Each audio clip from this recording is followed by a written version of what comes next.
இந்த மதரசாக்களை இல்லாமலாக்கினால், இந்த உலமாக்களுடைய பொறுப்புகளை இல்லாமலாக்கினால் மஸ்ஜிதுகளும் பாலடைந்து உலமாக்களும் இல்லாத ஒரு சமூகமாக மாறி இஸ்லாமிய அடையாளங்கள் இல்லாமல் போகும் என்பதை அவர் உறுதிப்படுத்தினார். இந்த வாழ்க்கையில நான் படிச்சதை கண்ட ஒரு சோக வரலாறு தான் இந்த ஸ்பெயினுடைய வரலாறு.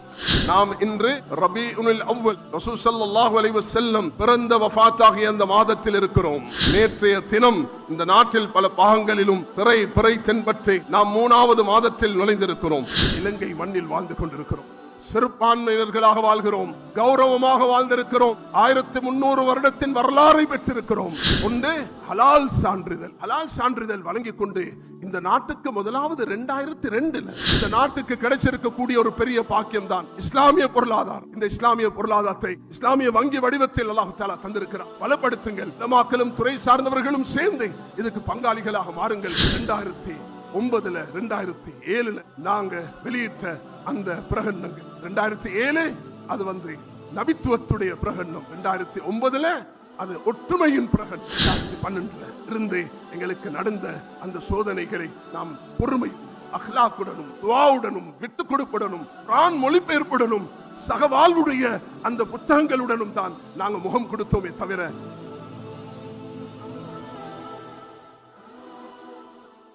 அல்ஹம்துலில்லாஹி வஹ்தஹு வஸ்ஸலாத்து வஸ்ஸலாமு அலா மன் லா நபிய்ய பஅத்.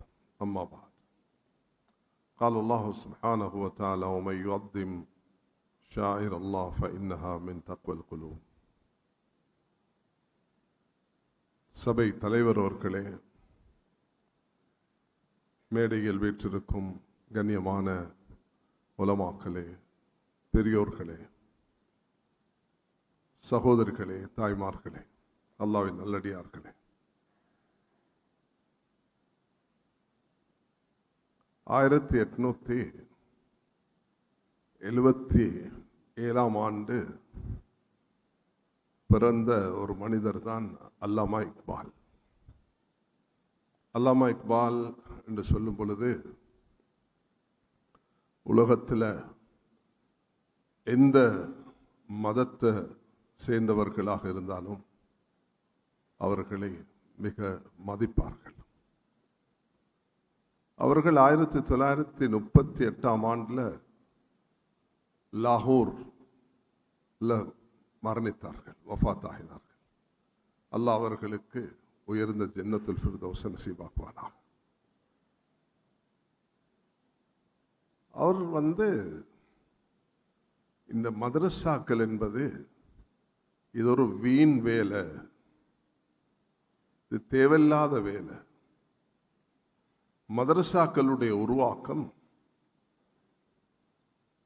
மக்களுடைய பணத்தை வீணாக்குவதும் கால நேரத்தை அனாவசியமாக வீணாக்குவதும் தான் என்ற ஒரு பிரச்சாரத்தை மிக வேகமாக எடுத்து சென்றார்.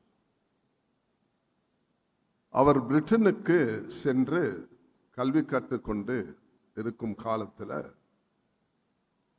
அவருடைய ஒரு நண்பர்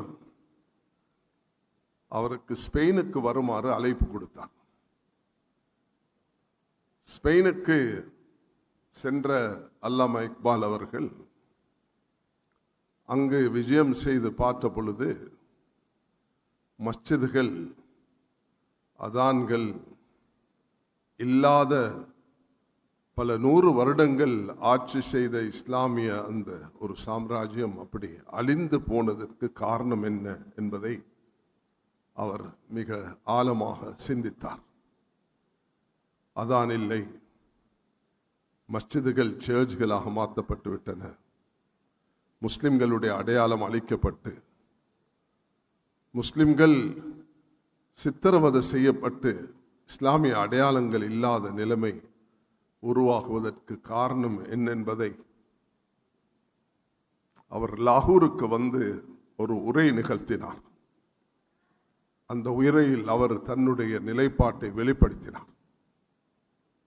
உலமாக்களே, பொதுமக்களே, இந்த மதரசாக்களை நீங்கள் நிறுத்தினால் அது அவர் நேற்றுதான் பாகிஸ்தானுடைய சுதந்திர தினம். அவர் பாகிஸ்தான் இந்தியா உருவாக்கத்திற்கு முன்பு அந்த பிரிவினை பாகிஸ்தான் இந்தியா அதுக்கு அவருடைய இந்த உரை நகர்கிறது. அது 1938 அவர் மரணிக்கிறார். அவருடைய வஃபாத்துக்கு முன்பு சில வருடங்களுக்கு முன்பு அவர் சொன்னார், இந்த மதரசாக்களை இல்லாமலாக்கினால், இந்த உலமாக்களுடைய பொறுப்புகளை இல்லாமலாக்கினால் மஸ்ஜிதுகளும் பாலடைந்து உலமாக்களும் இல்லாத ஒரு சமூகமாக மாறி இஸ்லாமிய அடையாளங்கள் இல்லாமல் போகும் என்பதை அவர் உறுதிப்படுத்தினார். அதற்கு பிறகு அவர் செய்த பங்களிப்பு, அவருடைய ஷிக்வா ஜவாபே ஷிக்வா என்று உருது மொழியில் அவர் சில கேள்விகளை கேட்டு அதுக்கு அவரை விடையளித்தார். மிக பிரமாண்டமாக இருக்கிறது. கண்ணியமானவர்களே, எனக்கும் அந்த சந்தர்ப்பத்தை அல்லாஹ் 2018 தந்தான். வரலாறு புத்தகங்களில் படித்திருக்கிறோம். வரலாறு ஆசிரியர்கள் சில விஷயங்களை தொகுத்து எழுதும் பொழுது சொல்லுவார்கள், இது கண்ணீரால எழுதப்பட வேண்டும், இரத்தத்தால் எழுதப்பட வேண்டும் என்று எழுதுவார்கள். தாரிகுல் இஸ்லாம் இப்னு அசீர் ரஹ்மஹுல்லா அவர்கள் ஒரு தொகுப்புல குறிப்பிடுகிறார்கள், தாத்தாரிகளால இஸ்லாத்துக்கு ஏற்பட்ட அழிவு, எப்படி 20 லட்சம் முஸ்லிம்கள் அந்த பகதாதிலிருந்து பல பகங்கள்ல எப்படி 40 நாள்ல கொல்லப்பட்டார்கள். நியூக்ளியர் வெப்பன் எல்லாம் இல்லாத காலத்துல ஒரு பெண் தன்னுடைய கையில வாளெடுத்து 100 முஸ்லிம் ஆண்களை இந்த இடத்துல தான் இருக்கணும், நான் ஒரு என்ற வாள் எடுத்துட்டு வருகிறேன் என்று சொன்னால் எல்லாரும் அப்படியே அமைதியாக உட்கார்ந்து இருப்பாங்க. வந்து சும்மா அந்த எப்பலை வெட்டுறது போல, வாழைப்பழத்தை வெட்டுறது போல வெட்டிட்டு போடுவாங்க. அப்படிப்பட்ட ஒரு சோக வரலாறு ஏற்பட்டிருக்கிறது. நானும் 2018 எங்களுடைய மிக மரியாதைக்குரிய ஷேக் ரஃபீக் காசிம் எக்ஸ்போலங்கா அவர்களும் நாம் போயிருந்தோம் ஜமாத்துல. அல்லாஹ் அக்பர், என்ற வாழ்க்கையில நான் படிச்சதை கண்ட ஒரு சோக வரலாறு தான் அந்த ஸ்பெயினுடைய வரலாறு. அல்லாமா இக்பாலுக்கு சிந்தனையுடைய மாற்றம் ஏற்பட்டது. ஏன் இந்த வீழ்ச்சி ஏற்பட்டது என்பதை அவர் புரிந்தார்.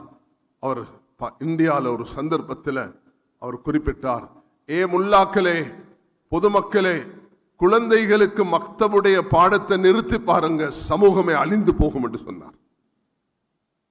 அதனால் கண்ணியமானவர்களே, அல்லாஹு தாலா நமக்கு தந்திருக்கக்கூடிய இந்த நாட்டில் உள்ள நியமத்துகளை நிச்சயமாக நாம் அல்லாஹுக்கு நன்றி செலுத்த கடமைப்பட்டிருக்கிறோம். சகோதரிகளே, தாய்மார்களே, இஸ்லாமிய பங்களிப்பில் அல்லாஹு தாலா தாய்மார்களுக்கு ஒரு பாரிய ஒரு பகுதியை அல்லாஹ் கொடுத்திருக்கிறான். ஸல்லல்லாஹு அலைஹி வஸல்லம் அவர்களுக்கு உதவியாக இருந்தது முதலாவது ஒரு பெண் தான், கதீஜா ரலியல்லாஹு அன்ஹா. என்ன அழகான வார்த்தைகள்! ஒவ்வொருவரும் அந்த ஹதீஸ சஹீல் புகாரியுடைய முதல் பாகத்தை எடுத்து கட்டாயம் சகோதரிகள் தாய்மார்கள் படிங்க. அதுல விசேஷம் என்னன்னா, அந்த ஹதீஸ பதிவு செய்யறது ஆயிஷா ரலியல்லாஹு அவர்கள். கதீஜா ரலியல்லாஹு அன்ஹா அவர்கள் அந்த நிகழ்வை நபி அவர்களுடன் காணும் பொழுது ஆயிஷா ரலியல்லாஹு அன்ஹா பிறந்து கூட இருக்கல்ல. பிறந்தில்லாத அந்த ஆயிஷா ரலியல்லாஹு அன்ஹா, ஏன் அதை சொல்கிறேன்னா, நபி அவர்கள் வஃபாத்தாகும் பொழுது சஹீஹான ரிவாயத்துகளில் மிக இமாம் புகாரி ரஹ்மத்துல்லாஹ் போன்றவர்கள் பதிவு செய்த அடிப்படையில் ஆயிஷா ரலியல்லாஹு அன்ஹா அவர்களுக்கு 18 வயது. அப்ப நபி அவர்கள் 23 வருடம் நபித்துவத்துடன் வாழ்ந்திருக்கிறார்கள். 13 வருடம் மக்காவில், 10 வருடம் மதீனாவில். அப்ப ஆயிஷா ரலியல்லாஹு அன்ஹா பிறந்து கூட இல்லை. பிறக்காத ஒரு செய்தியை நபி அவர்களிடத்தில் கேட்டு உறுதிப்படுத்தி கொண்டு மிக அழகாக முன்வைக்கிறார்கள். ஹதீஸ் கலையில் ஹதீஸ் முர்சல் என்று சொல்வோம், அந்த விபரத்துக்கு நான் போக விரும்பவில்லை. அந்த சஹாபாக்களுடைய ஹதீஸ் இந்த முர்சலாக வரக்கூடிய நேரத்தில் காணாத ஒன்றை கண்டது போன்று பயான் செய்வதாக இருந்தால் அது நபியவர்களுடைய உறுதியுடன் தான் அவர்கள் அதை பதிவு செய்கிறார்கள் என்பது மிக தெளிவாகிறது. அதனால் இது சாட்சியாக போகும். ரசூல் ஸல்லல்லாஹு அலைஹி வஸல்லம் அவர்கள் கதீஜா ரலியல்லாஹு அன்ஹா அவர்களிடத்தில் வந்து, என்னை ஜிப்ரீல் அலைஹிஸ்ஸலாம், அந்த முதல் சந்திப்பு இருக்கிறதே கண்ணியமானவர்களே, 600 ரெக்கைகளுடன் ஜிப்ரீல் அலைஹிஸ்ஸலாம் வந்தார்கள். ஜிப்ரீல் அலைஹிஸ்ஸலாம் சில சந்தர்ப்பங்களில் மனித உருவத்திலும் வந்திருக்கிறார்கள். நீங்க அமர்ந்திருக்கிறது போல வெள்ளை ஆடை அணிந்து அவர்கள் வந்து மஸ்ஜிது நபவியில அமர்ந்து நபி அவர்களுடன் உரையாடிய அந்த ஹதீஸ்களை நாம் படித்திருக்கிறோம். மனித உருவத்தில் வந்தார்கள். உமர் அச்சதரிமன் யார் என்று தெரியுமா என்று நபி அவர்கள் கேட்டார்கள். லாதரி அரசுல்லா, எனக்கு தெரியாது. ஜா ஜிப்ரீல் யுஅல்லிமுக்கும் தீனக்கும், வந்தது ஜிப்ரீல் மார்க்கத்தை கற்றுத்தர வந்தார் என்று சொன்னார்கள். சுப்ஹானல்லாஹ். அல்லாஹு தஆலா ஜிப்ரீல் அலைஹிஸ்ஸலாத்தை மனித உருவத்தில் அனுப்பும் பொழுது அது ஜிப்ரீல் அவர்களுக்கு மிக சுமையாக இருக்கும். ஜிப்ரீல் அலைஹிஸ்ஸலாம் தன்னுடைய உருவமான அந்த 600 ரெக்கைகளுடன் வரும் பொழுது அது நபி அவர்களுக்கு பெரிய பாரமாக இருக்கும். அதனாலதான் இரண்டாவது ஹதீஸாக புகாரி ஷரீஃபில் பதிவு செய்திருக்கிறார்கள். நபி ஆயிஷா ரலியல்லாஹு அன்ஹா அவர்கள் சொல்கிறார்கள், நபி அவர்கள் வந்து அந்த வஹியை சுமக்கும் பொழுது ஜபனன், அவர்களுடைய அந்த வேர்வையால் நபி அவர்கள் சிந்துவார்கள். நபி ஸல்லல்லாஹு அலைஹி வஸல்லம் அவர்களுக்கு வேர்வையாக வடியும், சுமையாக இருக்கும்.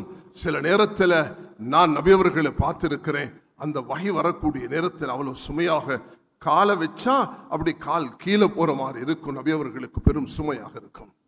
அந்த நேரத்தில் நபி அவர்கள் முதலாவது 40 வருஷத்தில் சந்திக்கிறார்கள் தன்னுடைய மனைவியான 55 வயதுடைய ஹதீஜா ரலியல்லாஹு அன்ஹா. அந்த செல்வங்களை ஃபாத்திமா, ருக்கையா, உம்மு குல்சூம், ஜெய்னபை பெற்றெடுத்த அந்த தாய் அவர்கள் தைரியம் ஊட்டுகிறார்கள். வாங்க என்ற அங்கிள் வரக்கத் இப்னு நௌஃபலிடத்தில் அழைத்து செல்கிறேன் என்ற அந்த உரையாடல், அந்த தொடர்பு. ஆனால் அவர்கள் சொன்ன வார்த்தை தான் மிக பொறுமதியானது. தாய்மார்களே, இதெல்லாம் உங்களுக்குள்ள பெரிய பாக்கியம்.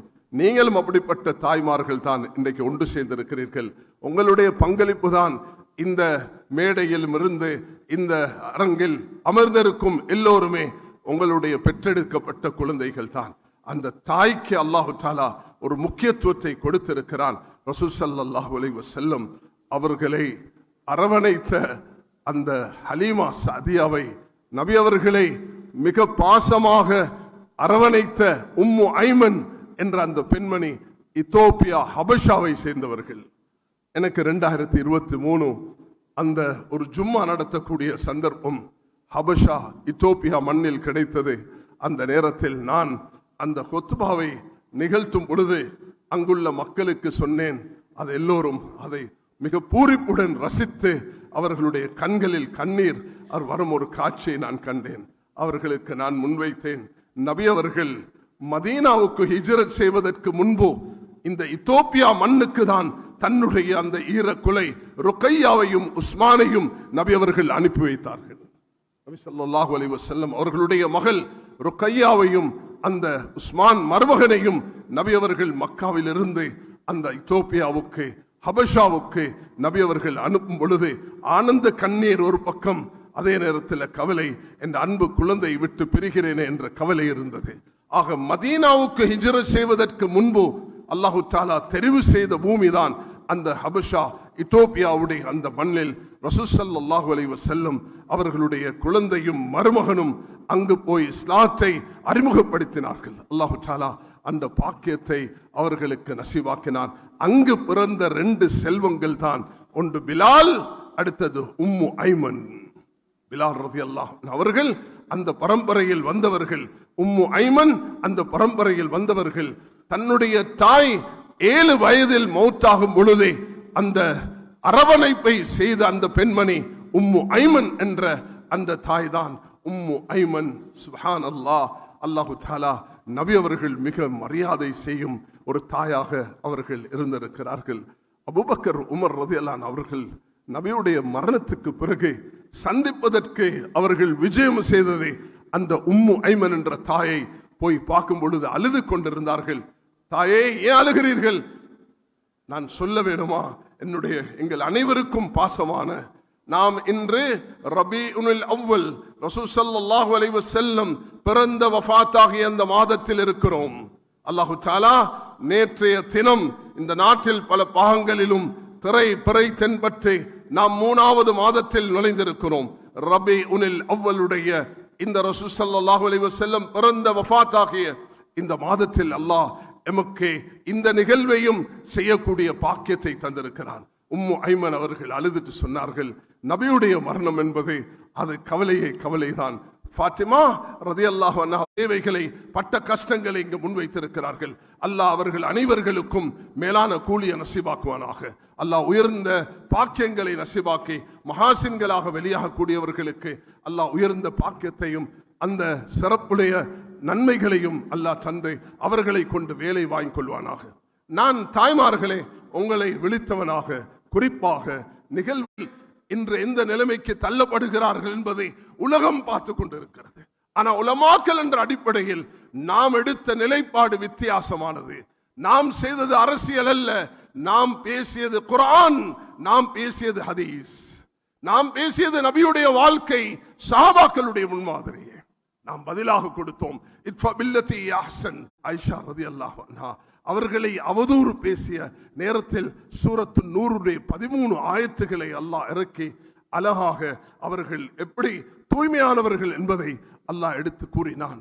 ஆயிஷா ரலியல்லாஹு அன்ஹா சொல்லுவார்கள், நான் ஒரு நாள் நினைத்திருக்கல அல்லாஹ் என்னை பற்றி 13 ஆயத்துகளை குர்ஆன்ல இறக்குவான் என்று நான் ஒரு நாளும் எதிர்பார்க்கவில்லை. என்னுடைய வீட்டில் தான் அந்த இறுதி தூதருடைய மௌத்து நடக்கும் என்று நான் ஒரு நாளும் எதிர்பார்க்கவில்லை. என்னுடைய உமிழ் அவர்களுடைய அந்த சக்கராத்துடைய நேரத்தில் மிஸ்வாக்குடைய வடிவத்தில் இருக்கும் நிலையில் கலிமா சொன்னவர்களாக, அல்லாஹ்வை நினைத்தவர்களாக ரசூலுல்லாஹி அலைஹி வஸல்லம் இந்த துன்யா விட்டு பிரிந்தார்கள். அதனால் தாய்மார்களே, உங்களுக்கு கிடைத்திருக்கும் முன்மாதிரியானதை கதீஜாவும் உம்மு ஐமனும் சுமையாவும் ஃபாத்திமாவும். ஃபாத்திமா என்று சொல்லும் பொழுதே எத்தனையோ ஃபாத்திமாக்கள் வாழ்ந்தார்கள். ஃபாத்திமத்து பின்த் கத்தாப், கத்தாவுடைய மகள் ஃபாத்திமா, உமர் ரலியல்லாஹு அன்ஹுடைய சகோதரி ஃபாத்திமா, ஃபாத்திமத்து பின்த் கைஸ், ஃபாத்திமத்து பின்த் அஸத், ஃபாத்திமத்து பின்த் அஸத் என்ற பெண்மணி அலி ரலியல்லாஹு அன்ஹு அவர்களுடைய தாயார், நபி அவர்களுடைய மகள் ஃபாத்திமா, அலியுடைய தாய் ஃபாத்திமா.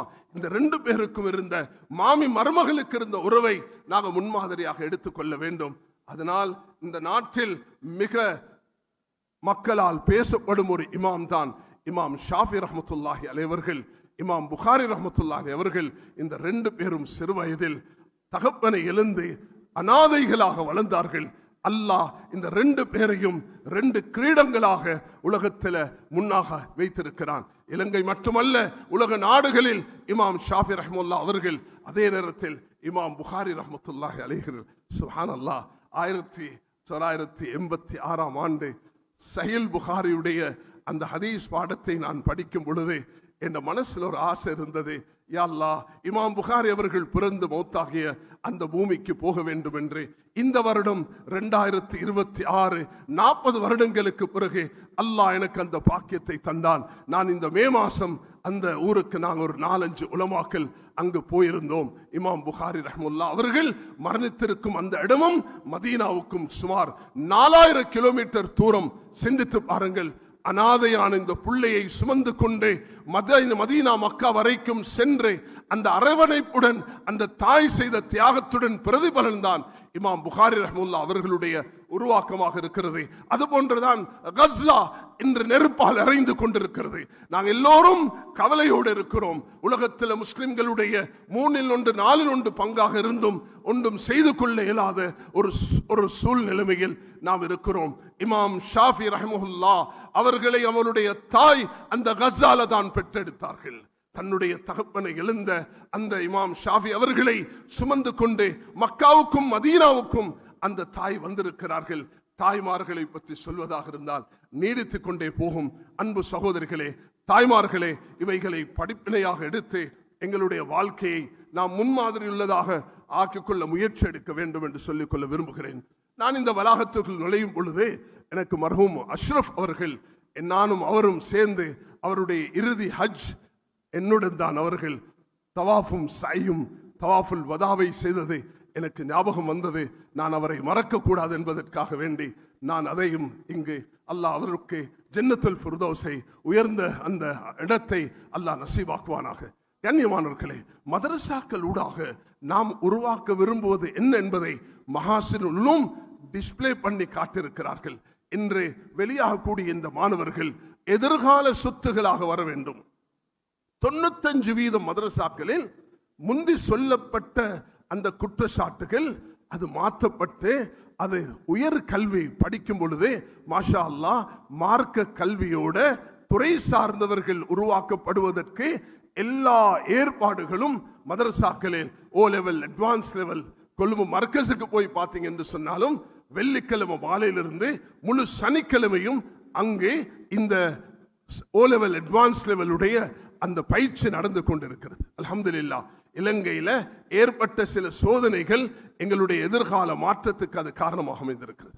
முதலாவது, நான் இந்த மஹாசின் உலூமுடைய இந்த பட்டமளிப்பில் இருக்கிற காரணத்தினால இவங்களுடைய முன்னேற்றத்தை பார்க்கக்கூடிய நீங்க ஊர் மக்கள் அல்ஹம்துலில்லாஹ், இந்த அக்கம் பக்கத்தில் இருக்கக்கூடிய காணிகள் சொத்துகள் யாருக்கு இருக்குதோ நீங்க அதை கொடுத்து உதவி செய்து இதுவரைக்கும் கட்டி எழுப்பியது போன்று அடுத்தடுத்த கட்டங்களுக்கு இந்த வாலிபர்கள், எனக்கு சகோதரர் சித்திக் அவர்கள் சொல்கிறார்கள், வாலிபர்கள் இன்று மதரசாக்கள்ல டயபெட்டிக் பேஷண்டாக மாறுகிறார்கள். உங்களுக்கு நல்ல வசதி இருக்குது, நல்ல வாக்கிங் பண்றதுக்குள்ள இடம் இருக்குது, ஒரு ஸ்விம்மிங் பூல் கட்டி எடுத்து இந்த மாணவர்களை பயிற்சி செய்யறதுக்கு இடம் இருக்குது. தயவு செய்து இந்த சபையிலேயோ இது முடிச்சதுக்கு பிறகோ யார் யாருக்கு அல்லாஹ் காணிகையின் நிலத்தையும் செல்வத்தையும் கொடுத்திருக்கிறானோ இந்த குழந்தைகளுடைய எதிர்காலத்துக்கு அழகான ஒரு திட்டத்தை போட்டு நீங்கள் வகுத்து தர வேண்டும் என்பதை மிக பணிவன்புடன் வேண்டிக் கொள்கிறேன். அல்லாஹ் உள்ளம் படைத்த பல சகோதர சகோதரிகள் இங்கு இருக்கிறார்கள். சென்ற நான் ஹஜ்ஜுடைய பயணத்தை பிரான்சுடைய நகரத்துக்கு போயிருந்தேன். அங்க ஒரு மஸ்ஜித் 35 வருஷமாக அகதிகளாக வெளியேற்றப்பட்ட மக்கள் பிரான்ஸ்ல இருக்கிறார்கள். அவர்கள் 35 வருஷமாக, நான் முதலாவது பிரான்சுக்கு போனதை 1996 அன்றிலிருந்து இன்று வரைக்கும் ஸ்ரீலங்கன் முஸ்லிம்களுக்கு லண்டன்ல அமெரிக்கால இருக்கிறது போல யூரோப்ல எங்கேயும் ஒரு மஸ்ஜித் இல்லை. அல்ஹம்துலில்லாஹ், பிரான்சுடைய சகோதரர்கள் முன்வந்து ஒரு மதரசா அந்த மஸ்ஜிதை வாங்கி அதை இந்த அக்டோபருக்குள்ள அந்த பணங்கள் எல்லாம் முடிய வேண்டும் என்ற அந்த விஷயத்தை பேசிக் கொண்டிருக்கும் பொழுது நான் ஒரு சம்பவத்தை பயான் செஞ்சேன். ஆயிஷா நபி ஸல்லல்லாஹு அலைஹி வஸல்லம் அவர்கள் ஒரு நாள் தர்மம் கேட்கும் பொழுது தாய்மார்களை விழித்து பேசினார்கள். அந்த தாய்மார்கள் தான் அணிந்திருந்த அந்த காது போய் நகைகளையும் கொண்டு போட்டார்கள். அந்த காட்சை இந்த ஈதுல் அத்ஹா உடைய நாளில் அந்த சகோதரிகள், பிரான்ஸ் வாழும் சகோதரிகள் தான் அணிந்து வந்திருந்த அந்த நகைகளை கொடுத்து அந்த கட்டிடத்தை, அந்த மஸ்ஜிதை கட்டுவதற்கு முன் வந்தார்கள். நீங்களும் நான் ஷேர் பண்ணுகிறேன் சகோதரர் சித்திக் அவர்களுக்கு பெற்றுக்கொண்டு உங்களுக்கும் அந்த பிரான்சுடைய அந்த இடத்துக்கு ஒரு உதவியாக இருக்கலாம். அதே நேரத்தில் இந்த மதரசாவுக்கும் நீங்கள் உதவியாக இருக்க வேண்டும் என்று நான் மிக பணிவாக வேண்டிக் கொள்கிறேன். சகோதரிகள், தாய்மார்கள், அல்லாஹ் தஆலா உங்களுக்கு தந்திருக்கக்கூடிய தர்மம் உள்ளம் அது மிக சிறப்பானது. ஆயிஷா ரலியல்லாஹு அன்ஹா அவர்கள் எப்படிப்பட்டவர்கள் என்று சொன்னா, ஒரு நாளுடைய தர்மம் 1 லட்சம் தீனார் வீட்டுக்கு வந்தது, அனைத்தையும் கொடுத்துட்டார்கள். அப்துல்லா இப்னு ஜுபைர் லாத்தாவுடைய மூத்த சகோதரருடைய மகன் சாட்சிக்கு வந்து சொன்னாங்க, சாட்சி இது என்ன எல்லாத்தையும் தூக்கி கொடுக்கிறீங்க? சொன்னா, நீ யார் என்னை தடுப்பதற்கு? இதுக்கு பிறகு மௌத்து வரைக்கும் உன்னுடன் பேச மாட்டேன் என்று சொல்லிவிட்டார். ஏண்ட தர்மத்துக்கு முட்டுக்கட்டை எடுப்பது யார்?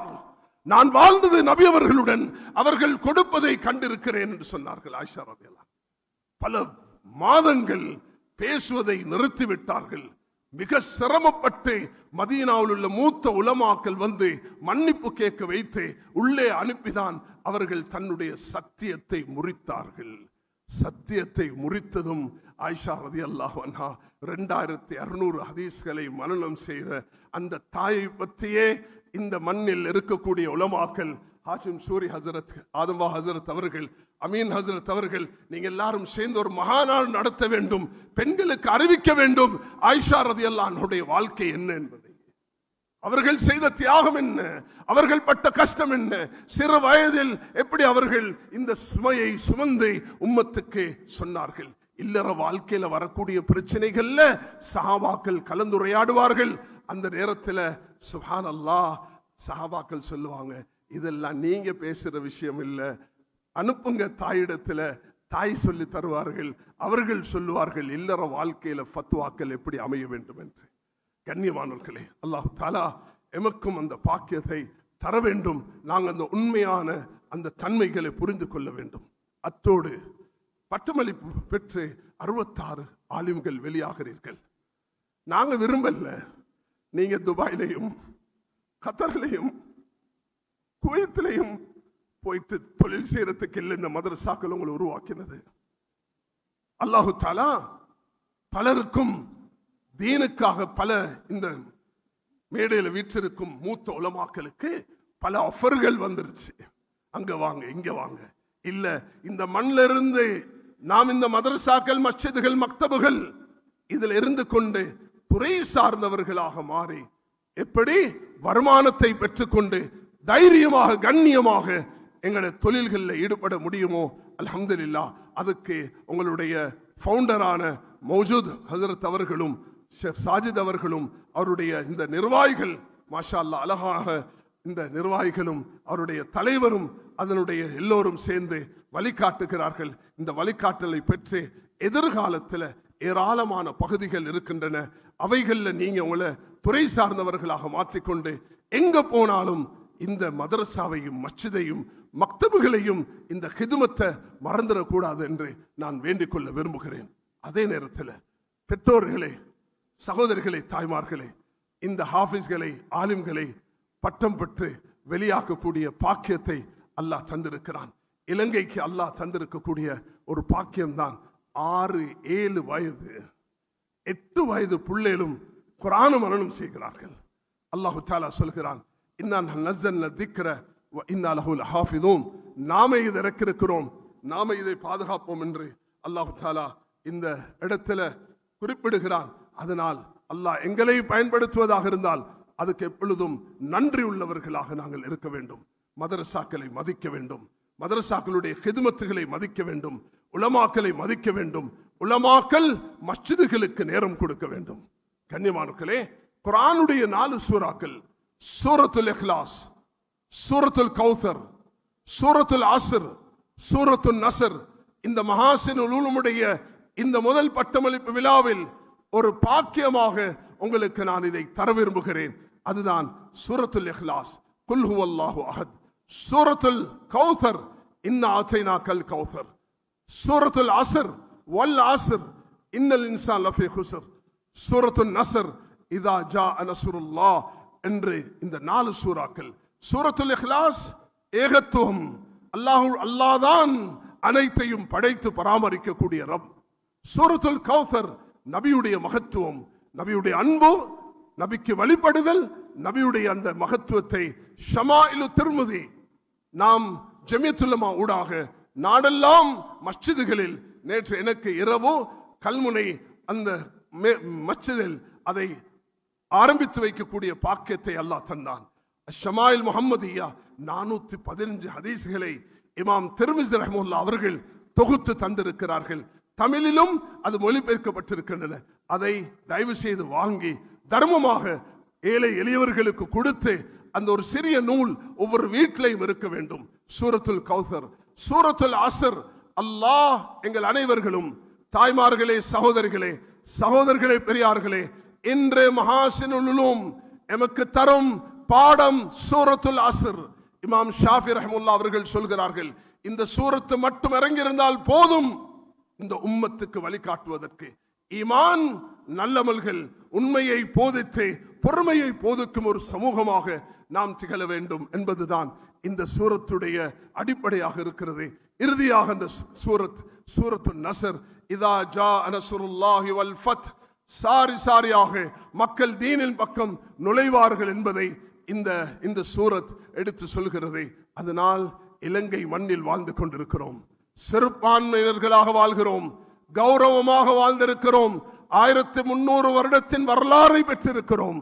சோக நிகழ்வுண்டு 2019 ஏப்ரல் மாதம் ஏற்பட்டது. 2015 இருந்து இந்த நாட்டுடைய உயர் மட்டத்துக்கு அறிவித்திருக்கிறோம், இப்படிப்பட்ட நாசக்காரர்களை தடுங்கள், தண்டனை கொடுங்கள் என்று.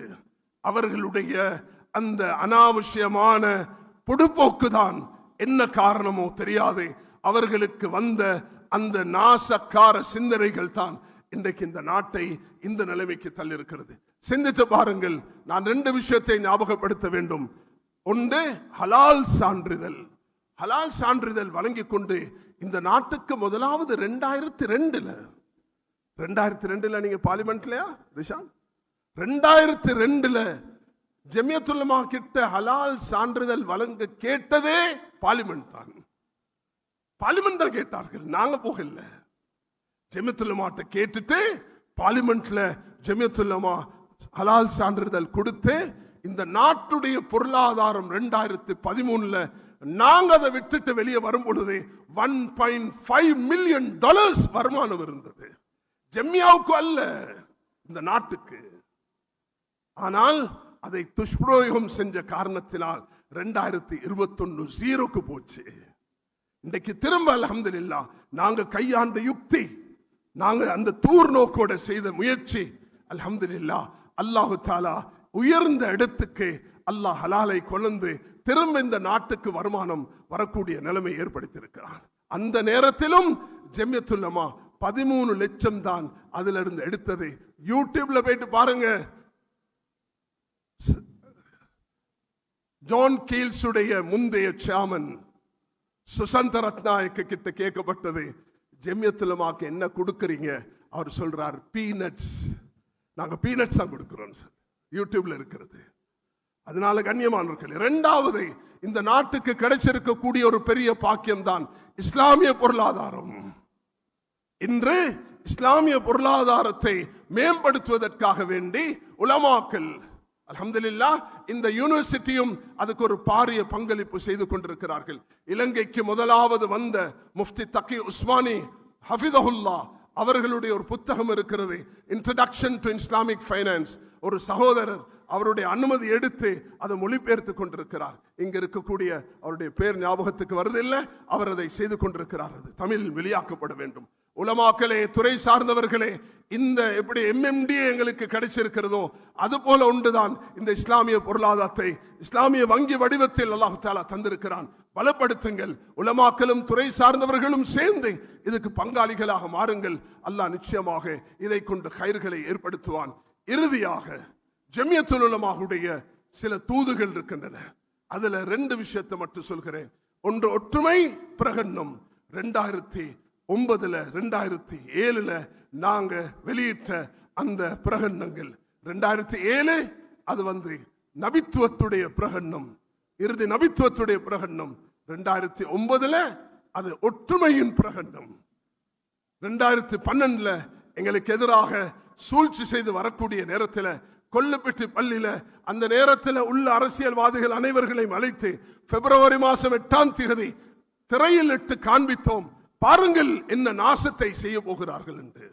2012 இருந்து எங்களுக்கு நடந்த அந்த சோதனைகளை நாம் பொறுமையுடனும் அஹ்லாக்குடனும் துஆவுடனும் விட்டு கொடுப்புடனும் குர்ஆன் மொழிபெயர்ப்புடனும் சகவாழ்வுடைய அந்த புத்தகங்களுடனும் தான் நாங்கள் முகம் கொடுத்தோமே தவிர சண்டைக்கு சண்டை அல்ல, சண்டைக்கு அஹ்லாக் தான்.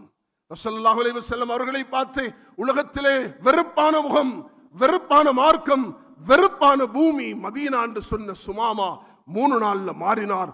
விருப்பமான முகம், விருப்பமான மார்க்கம், விருப்பமான பூமி என்று மாற்றக்கூடிய நிலைமையை அல்லாஹ் உருவாக்கினான். அதனால் கண்ணியமானவர்களே, நாங்கள் எல்லாரும் இந்த நாட்டில் வாழ்கிறோம்.